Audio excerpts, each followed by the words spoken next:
बहुत जल्दबाजी में बिना पूरी तैयारी के आपने अपने खुद के भारतीय जनता पार्टी ने अपने खुद के राजनीतिक स्वार्थ में तो ये जो कच्चा अपरिपक्व फैसला लिया है नोटबंदी करने का, तो मैं समझती हूँ कि इससे पूरे देश की जो जनता है तो वो त्राही त्राही कर रही है।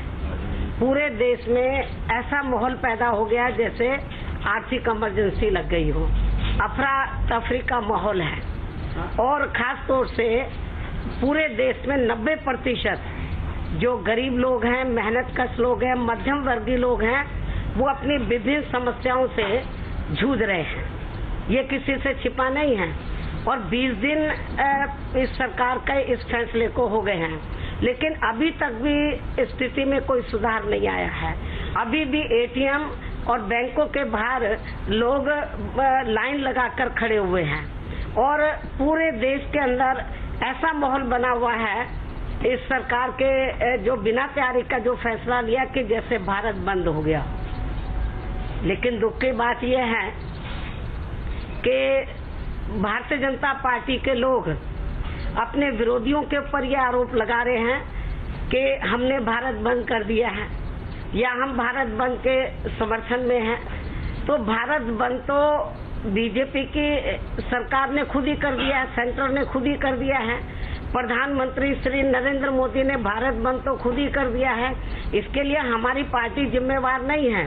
लेकिन जहां तक इनके इस गलत फैसले का इसका जो तरीका है इन्होंने, क्योंकि मैंने बार बार इस बात को कहा है कि हमारी पार्टी कोई काले धन के पक्षधर नहीं है, भ्रष्टाचार के पक्षधर नहीं है, उसके खिलाफ है। लेकिन केंद्र की सरकार का जो तरीका है, जो काम करने का तरीका है, करप्शन के ऊपर अंकुश लगाने का जो तरीका है और जो इन्होंने नोटबंदी का जो डिसीजन लिया है, मैं समझती हूँ जल्दबाजी में बिना पूरी तैयारी के ये ठीक नहीं है, जिससे जनता बड़ी दुखी है।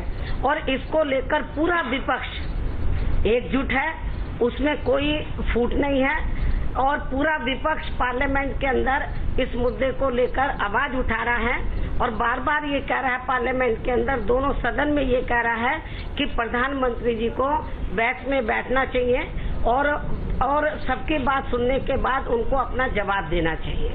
लेकिन प्रधानमंत्री जी राज्यसभा में थोड़ी देर के लिए जरूर बैठे, लेकिन लंच के बाद फिर वो नहीं आए। उनको मालूम है कि जवाब देना पड़ेगा। तो प्रधानमंत्री जी जवाब देने से क्यों कतरा रहे हैं? बाहर तो वो बड़ी लंबी चौड़ी बातें कर रहे हैं करप्शन को लेकर, काले धन को लेकर।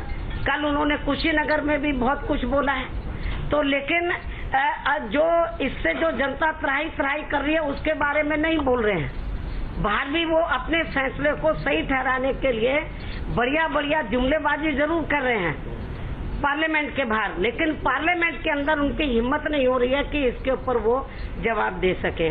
तो इसलिए इस मुद्दे को सारे विपक्ष ने गंभीरता से लेते हुए ये फैसला लिया था पूरे विपक्ष ने कि इसका विरोध हमें जनहित में, देश हित में, जनहित में, तो पूरे विपक्ष ने फैसला लिया था कि अपने अपने तरीके से सबको विरोध करना होगा।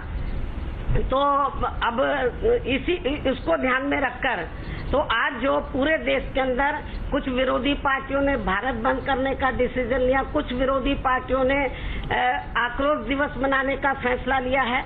लेकिन हमारी जो पार्टी है तो ये जो आक्रोश दिवस या भारत बंद दिवस के साथ जो आज जो अपना गुस्सा जाहिर कर रहे हैं ये जो विपक्ष के जो लोग हैं, तो इसमें तो हमारी पार्टी शामिल नहीं है। लेकिन इसका मतलब ये नहीं है कि हमारी पार्टी केंद्र सरकार ने जो जल्दबाजी में नोटबंदी का फैसला लिया है जिससे जनता त्राही कर रही है, उस फैसले के साथ है। हमारी पार्टी उस फैसले के खिलाफ है। तो इसलिए जो विपक्ष ने एक रणनीति बनी थी, तय हुआ था कि सारी पार्टियां अपने अपने तरीके से वो इस फैसले के खिलाफ एजिटेशन करेंगी। हमारा एक अपना तरीका है, जो लेफ्ट पार्टियों का अपना तरीका है और पार्टियों का अपना तरीका है, हमारी पार्टी का अपना तरीका है।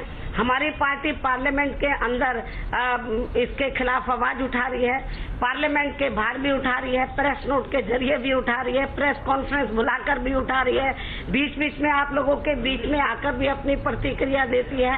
तो हमारा एक अपना तरीका है, हमारी पार्टी का एक अपना तरीका है। तो इसलिए ये जो मीडिया में आज दिखाया जा रहा है कि जो बीएसपी है, तो जो आज विपक्ष जो आज इसको लेकर विरोध कर रहा है, कोई आक्रोश दिवस के रूप में, कोई भारत बंद के रूप में, तो बीएसपी इसमें शामिल नहीं है। लेकिन ये बात जरूर है कि हमारी पार्टी इसमें शामिल नहीं है, लेकिन इसका मतलब ये नहीं, मैं फिर इस बात को दोहराती हूँ कि हमारी पार्टी केंद्र सरकार ने जो बिना तैयारी के नोटबंदी का फैसला लिया है, तो इसके समर्थन में, इसके खिलाफ है। और केंद्र की सरकार को ये कहना चाहती है कि अपनी तानाशाही और हठधर्मी को उनको छोड़ना चाहिए, अड़ियल रवैये को छोड़ना चाहिए प्रधानमंत्री जी को। और प्रधानमंत्री जी की ये जिम्मेवारी बनती है कि जनहित में इन्होंने जो जल्दबाजी में ये फैसला लिया, उसमें जो कमियां रह गई हैं तो उनको दूर करना चाहिए और इसके लिए देश की जनता से माफी मांगनी चाहिए। और इतना ही नहीं, मैं फिर इस बात को दोहराना चाहती हूँ कि केंद्र की सरकार ने ये फैसला ये जो फैसला जो इस महीने उन्होंने 8 नवंबर को लिया है, तो अब ये बोलते 50 दिन का समय ये लोग मांग रहे हैं, तो 20 दिन हो चुके हैं। लेकिन मेरा प्रधानमंत्री जी को ये कहना कि ये 8 नवंबर को फैसला लेने से पहले तो 10 महीने का भी इनको हिसाब किताब देश की जनता के सामने देना चाहिए कि 10 महीने के अंदर तो भारतीय जनता पार्टी ने अपने अकाउंट में कितना पैसा जमा किया है, अपने पूरे देश के अंदर अपने पार्टी कार्यालय बनाने के लिए तो कितनी जमीन खरीदी है, और देश के जो बड़े बड़े पूंजीपति धन्ना सेठ लोग हैं उनके खाते में कितना पैसा वो काला जमा होके सफेद हुआ है। ये भी देश की जनता इसका जवाब मांगना चाहती है। तो लेकिन इस मामले में प्रधानमंत्री जी कुछ भी कहने के लिए तैयार नहीं। और कल कुशीनगर में गए तो अपनी कमियों को दूर करने की बजाय या देश की जनता से माफी मांगने की बजाय या उत्तर प्रदेश की जनता से माफी मांगने की बजाय एक अखबार को दिखा रहे हैं और जनता को बता रहे हैं कि देखो भाई आपको किस तरीके से पैसा निकालना है। अब गरीब जनता का जो पैसा वो तो पहले ही केंद्र की सरकार ने अपने कब्जे में ले लिया, वो अपना पैसा नहीं निकाल पा रहे हैं। हालात बड़े ज्यादा खराब है। पूरे देश की जनता वो प्रधानमंत्री से ये नहीं समझना चाहती कि पैसे को कैसे निकालना है, वो तो ये चाहती है कि जो उनको दिक्कतें हो रही हैं, जो कठिनाई पैदा हो रही है, तो उससे वो निजात पाना चाहती है। नहीं बहन, आप लोग बार बार विरोध कर रहे हैं, प्रधानमंत्री यही साबित करने की कोशिश कर रहे हैं कि सारा विपक्ष जो है करप्शन के साथ खड़ा है और आप लोग करप्शन। ये देखो, मैं आपको ये बताना चाहती हूँ, पूरा जो विपक्ष के बारे में जो बोल रहे हैं करप्शन को लेकर, तो मैं समझती हूँ ये अपनी कमियों को छिपाने के लिए बोल रहे हैं। Bharatiya Janata party and company के लोग, जो इनका एनडीए है। और ये जो मैं आपको ये बता रही हूँ कि यदि प्रधानमंत्री जी ईमानदार हैं, दूध के धुले हैं, बीजेपी दूध की धुली है, तो फिर ये 10 महीने का अपना हिसाब किताब क्यों नहीं दे रहे हैं? सही मायने में करप्ट ये लोग हैं, बेईमान ये लोग हैं। अपने काले धन को छिपाने के लिए ये किस्म किस्म के हथकंडे इस्तेमाल कर रहे हैं। और इतना ही नहीं, इन्होंने 2.5 वर्षों के अंदर केंद्र में अपनी सरकार के रहते हुए लोकसभा चुनाव के दौरान जो देश की जनता को वायदे किए थे, उन वायदों को पूरा नहीं किया। इन्होंने सबसे बड़ा वायदा ये किया था कि विदेशों में जो काला धन जमा है 100 दिनों के अंदर अंदर वापस लाकर, तो देश के जो प्रत्येक जो गरीब व्यक्ति है, उसका जो परिवार में 5 लोग हैं, तो सबको 15 से 20 लाख रुपए उनके खाते में पहुंचाएंगे। बेचारे गरीब लोगों ने जनधन योजना के तहत खाते खुलवा लिए, तो किसी के भी खाते में 1 भी रुपया नहीं गया। और मैंने तो बार बार ये कहा है कि चलो आप उसमें से नहीं लाए। उसके बाद इन्होंने एक स्कीम बनाई कि जिनके पास काला धन है तो वो इतना प्रतिशत पैसा जमा करके काले को सफेद बना देंगे। अब मैं तो ये कहती हूँ उसका भी बताना चाहिए कि देश के अंदर किन राज्यों से ज्यादा पैसा काला सफेद हुआ है, ये भी बताना चाहिए। और किन लोगों ने किया है, और सबसे ज्यादा कौन से ऐसे लोग हैं जिन्होंने काले को सफेद किया है।